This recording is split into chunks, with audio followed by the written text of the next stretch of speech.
Mar şäherine howpsuzlyk çäreleri güýçlendirildi. Azatlyň hökümetdäki seçmesi bu ýagdaýyň sewdiýlatynyň arasyndaky nägilelik meýilleri bilen baglylygyny, häkimetleriň öz akymlaryň protest hereketleriniň döremeginden alada galýanlyklaryny aýdýar. Ýurdun iň gürüýlatly sebäpleriniň birindäki howpsuzlyk çäreleriniň putolandyrylmagy Türkmenistanyň halk maslahatynyň 25-nji sentýabrda geçiriljek mejlisiniň öň ýanyna gawat geldi. Bu meclis Prezident Gurbanuly Berdimuhammedowyň 3-nji ýurla gol çeken kararyna laýyklykda Aşgabatdaky ruhyet köşkünini ýokary derejede geçirilmeli. Şäheriň merkezi köçeleri ýapyk, ýani ýollarda piýadalaryň hereketine gödäwçilik etmek üçin polisiýa talyplaryny nobatçy goýýarlar diýip Mardak habarçymyz habar berdi. Onuň sözlerine görä, şu günler Marynyň Morlanepes köçesinde ýerleşen ruhyet köşkünine halk maslahatynyň mejlisine gatnaşçylaryň video ýazgysy taýýarlanýar. Bu maslahatda ýaşullar, häkimler we käbir döwlet edaralarynyň ýörüýte saýlanyp alynan işgärler gatnaşýarlar diýip habarça aýtdy. Hökümetdäki çeşmäniň anyklaşdyrmagyna görä, halk maslahatynyň 25-nji sentýabrda Aşgabatda geçiriljek mejlisi pandemiýa çäklendirmeleri sebäpli video ara gatnaşyk arkaly geçiriler we beýleki sebäplerde öňünden ýazyk edilen çykyşlar telewizionyada onuň bitew öle hökmüne görkezler. Azatlyň habarçysy bilen anonimlik şertine gurlaşan polisiýa ofiseri özleriniň her güni öýlen sagat 17-den ertir sagat 8-e çenli uzak giýjesi bilen aýak üstünde nobatçylyk çekýänliklaryny aýtdy. Ýönelmeniň anyk sebäbini görkezmekden saklandy. Habarçy bilen gurlaşan ikinji polisiýa ofiseri bu nobatçylygy öňde duran garasyzlyk gaýramçylygynyň öňgerilýän adaty tertip düzgün çäreler bilen düşündirdi. Emma muňa garamazdan ýöneköy adamlaryň arasynda bu ýagdaýy ýylgyryp häkimetleriň mitinglerden gorkmagy bilen baglanşdyrýanlar hem az däl. Agdagdan ýelalar, adamlar daşary ýurtlardaky aktivistleriň guraýan protestlerini eşitýärler. Şolaryň sesini eşitdirmejek bolup interneti peseltdiler. VPN mümkinçilikleri tas doğrulýany ýapyldy diýip Marly mektep muallimi bu hil çäklenir şäherleriniň eýýän bir näçe gün bäri dowam edýänligini gurrun berdi. Şeýle-de özüniň polisiýada milli howpsuzlyk gurulugyny işleýän tanışlaryna salgylanyp, olaryň häzir öýlerini, çağalaryny görmäge hem göýberilmeýänligini aýtdy. Hukuk edaralaryny işleýän tanışlarym eger köçede nobatçylyk çekmeseler, giýje günlüklerini Morlanepes köçesindäki ruhyet köşküne geçirmeli bolýarlar. Degişli ýolbaşçylar olar bilen günne bir näçe ýygnak geçirýär. Barhaken hüşgär bolmak talap edilýär diýip 45 ýaşlaryndaky pedagog anonimlik şertini aýtdy. Onuň sözlerine görä, hukuk goraýjy edaralaryň işgärleri adamlary ýygarlap, sähel biri göwnüne yaramasa türlü bahanalar bilen saklamagy hemde sorak etmäge çalışýarlar. Esasy maksat adamlary gorkuzmakdan, fiýasy işçilikden gaça durar ýaly etmekden ibaret bolup görünýär. Azatlyk radiosi 20-nji sentýabrda Mardaky adamlaryň arz etmegiň täze, köplük usulyny öýdüşdirýänligini, häkimligiň olary biraz diňläp başlandygyny habar berdi. Häkimlige arz edýän adamlaryň meseleleri dürli. Ýöne köp adam bankomatlardan pul çekip bolmazlygyndan nägile bolýar. Adamlaryň topor bolup gelmegi häkimligiň işgärlerini gorkuzana meňdýär. Häzir adamlara jogap bermek üçin hiç kim gapa çykmaýar diýip habarça aýtdy. Onuň maglumatyna görä, resmi ýagdaýda komendant fagady elan edilmediken bolsa, dillen berilen buýruga görä, marda häzir akşam sagat 21:00'dan soň adamlar şäher içinde gezmeliler. Hatta günlüklerine hem tanış bilişler bilen üýüşüp 3-4 adam bolup köçede dursaň, polisiýa bölümine akıdyp sorak edýärler. Sorakda bolanlaryň biri polisiýa ofiseriniň diňejilerini eýsem öz telefonuny hem barlanlygyny, kanun boýunça siziň beýle hukugyňyz ýok diýilen söze bolsa gülenligini gurrun berdi. Döwlet dukany diýinden boş şekere gapdylynan kofe almaly, yerli ýag ýok diýip Azatlyň habarçydy. Aşgabatyň dukanynda görenlerini gurrun berýär.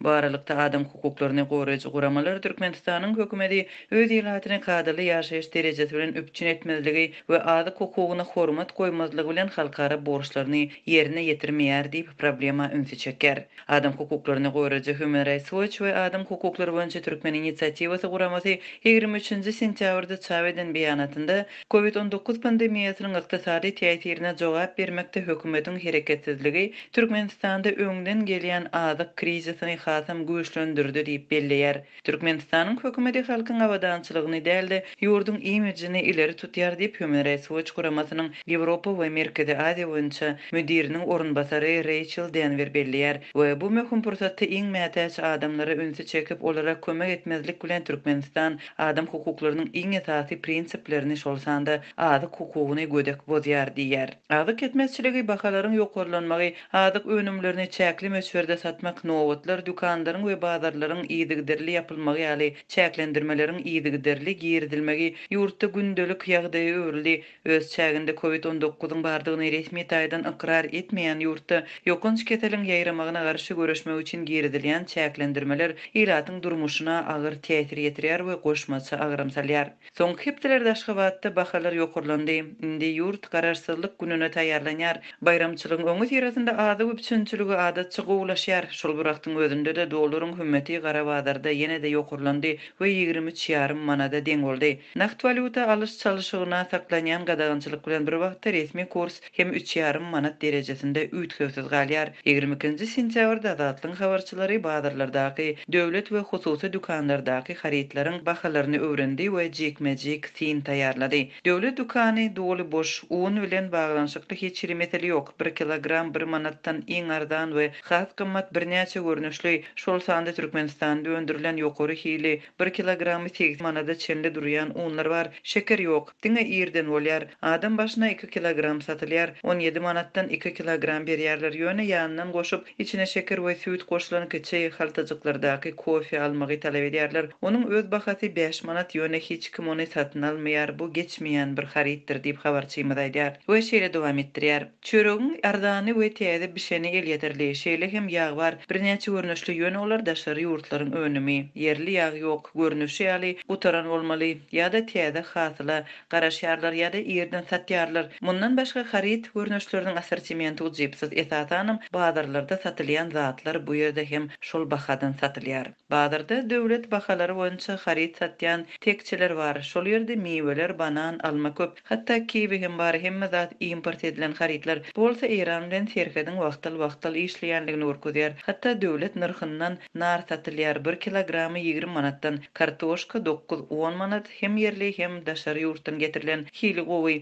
Emma apelsin gymmat 50 manatdan we diňe bir ýerde satylýar. Yerli towaklaryň bahasy 1 kilogramy 80 manatdan başlanýar we 15-18 manada çenli ýetýär. Aýra bölekleri, aýaklary we butlar we şoňa meňdeşler hem bar. Bu bazarda birnäçe aý bäri et satýan hatarlar ýok, sebäbini bilemok diýip habarçymyz ýene şeýle dowam etdirýär. Döwlet tekçilerindäki göw önümler her bir destesi 2,5 manada durýar. Olaýda satýan hususy söwdegärler bir destesini 5 manada berýärler, ýöne olaryňky has uly. Dürli baha kategoriýalarynda esasanam Gazagstanda we Orsetde öndürilen unlar bar. Dürli bahadan daşary ýurtly makaron önümleri Orsetden getirilen her kilogramy 80 manatdan, Roltondan başlap Türkiýede öndürilen her bir gawy 25 we 30 manat aralygyndaky makaronlaryň saýlama görnüşleri, hatda has kymmat italyan makaronlary hem bar. Bäş barmak üçin 4 adama niýetlenen hamir 12 manatdan şeýle-de şu bahadan beýleki hamir önümleri satylýar.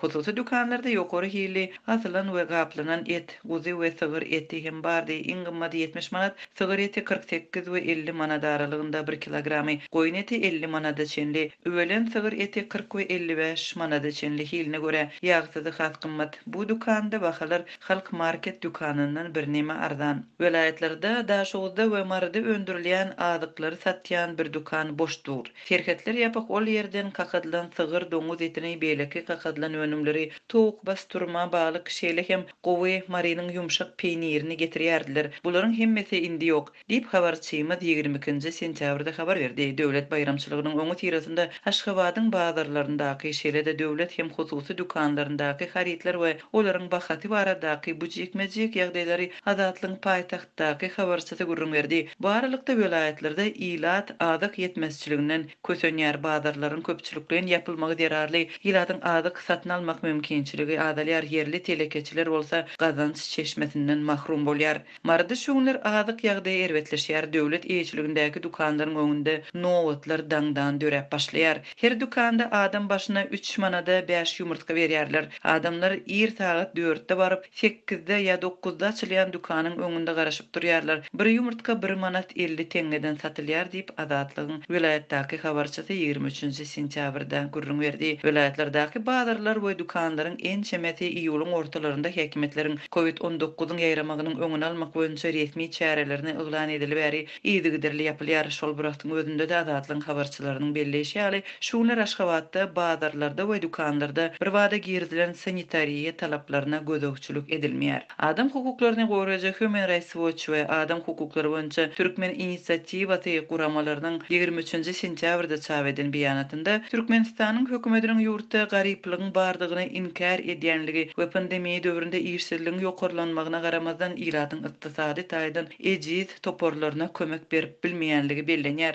İnsan hukuklaryny goraýjylaryň pikiriçe ykdysady ýa-da sosial kömek bermek halky el ýeterli azyk önümleri bilen üpçün etmek üçin hiç hili strategiýasy bolmadyk hökümet ilatyň zerur ýaşaýyş derejesini we azyk hukugyny üpçün etmek boýunça halkara borçnamalaryny ýerine ýetirmeýänligini görkezýär. Libap vilayatynyň Farab etrafynda orta mektepleriň ýokary synp okuwçylary mejburi palta ýygyna gatnaşdyrylyp başlandy. Bu barada Azatlyk radiosynyň habarçysy Libapdan habar berýär. Farabda 9-njy, 10-njy, 11-nji synp okuwçylary her gün palta ýygdyrýarlar. Olar ýarym iş güni işledilýär. Eger olaryň okuwy 13:00-da başlaýan bolsa, onda olar ir saat 7:30-dan 12:00-a çenli işleýärler. Eger olaryň sapaklary 7:30-da başlaýan bolsa, onda olar 13:00-dan akşam saat 19:30-a çenli ýygymda bolmaly. Resmiler olaryň ýygan her 1 kilogram paltasy üçin 20 teňe wada berýär diýip gizlenlik şertinde söhbetdeş bolan habarçy 24-nji sentýabrda gurrun berdi. Habarçy büdjet işgärleriniň we molimleriň ençemesine salgylanyp okuwçylaryň palta ýygymna çekilmegine sebitdäki döwlet idara kärhanalaryň işgärleriniň kerki we köýtünä ýaly etraplara ýatymlaýyn palta ýygymna iwerilmeginiň sebäp bolandygyny aýtdy. Etrapda palta ýyjak büdjet işgärleri ýokdugy sebäpli bu işe okuwçylar çekilýär. Etrawyň esasan 12-nji, 18-nji we 23-nji mektepleriniň okuwçylary palta ýygymyna gatnaşdyrylýar. Olar esasan Mawtumuly, Pristin ýaly owalaryň goloýundaky palta meýdanlaryna çykýarlar diýip habarçy belledi. Şeýle-de habarçy Farab Terhet galasynyň eskerleriniň hem palta ýygymyna gatnaşdyrylýandygyny aýdýar. Olar nydama durup 50 eskerden 10 topara bölünüp palta ýygýarlar. Olar Farabyň ähli owasynda göçme çadyrlar gurnap ýatymlaýyn palta ýygymyna gatnaşýarlar diýip ol sözüniň üstüne goşdy. Şol bir wagtda habarçy okuwçylar we eskerler palta ýygymyna iwerilip başlanan bolsa-da etrawyň goýça meýdanlarynda ýetişip oturan paltanyň juda azdygyny aýdýar. Giyjeklen paltalara henizde ýapraklaryny düşürýän dermanlar berilmedi. Oktyabr aýy goloýlasa-da paltalaryň gozasy açylman duran ýerleri köp diýip ol belledi.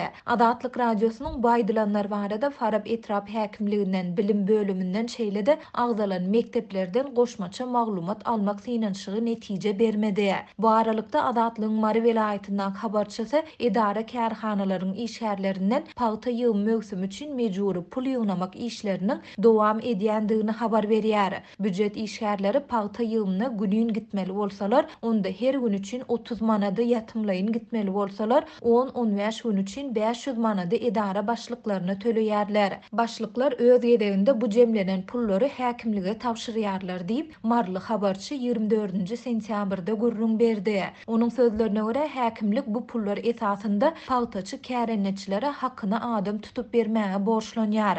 Ýöne habarçy bilen söhbetdeş bolan paltaçy kärenneçiler häkimlige palta ýygmak üçin adam sorap baran daýhanlara ýeterlik adam ýok ýok diýilip jogap berilýändigini aýdýarlar. Egerde häkimlikde ýa-da organ işlerinde işleýän tanşyň bolsa, onda häkimlige haýyş edip barýan adama derrew palta ýygmak üçin adam uğradyarlar. Bu ýerde soraw ýüze çykýar. Büdjet işgärleriniň pullary nirä gidýär diýip marly kärenetçileriň biri anonimlik şertinde habarçymyza gurrun berdi. Habarçy häzirki wagtda hakyna tutulan adamlara 1 kilogram ak palta üçin 40 teňe, ýüpek palta üçin 50 teňe tölenýändigini hem belledi. 9 sentýabrda Prezident Gurbanguly Berdimuhammedowyň ak palta bermegi bilen Ahal, Balkan, Lebap we Mary vilayetlerinde palta ýygymyna girişildi. Toprak howa şertlerine laýyklykda bu mögsümi Daşowut vilayetinde 16 sentýabrda badalga berildi. Ýöne Adatlyň Mary we Lebap vilayetlerine habarçylary döwlet edara kärhanalarynyň işgärleriniň mejburi palta ýygymyna baryp 17 awgustda çekilip başlanandygyny habar berdiler. Bu habardan bir hepde soň bolsa Marynyň käbir büdjet işgärleriniň mejburi palta ýygymyna ýatymlyk iberilip başlanandygy ma'lum boldy. Şeýle-de geçen aýyň ahirinde Adatlyň habarçylary Mary vilayetiniň polisiýasynyň maska rejimini berjaý etmeýän wagty ele salynan we munyň jerimesini töläp bilmeýän adamlary palta ýygmaga mejbur edýändigini habar berdiler. Garaşsyzlyk ýyllarynda Türkmenistanda palta hasylyny ýygmaga esasan idara kärhanalaryň işgärlerini, esirleri mejburi çekmek kada öwrülene meňdeýär.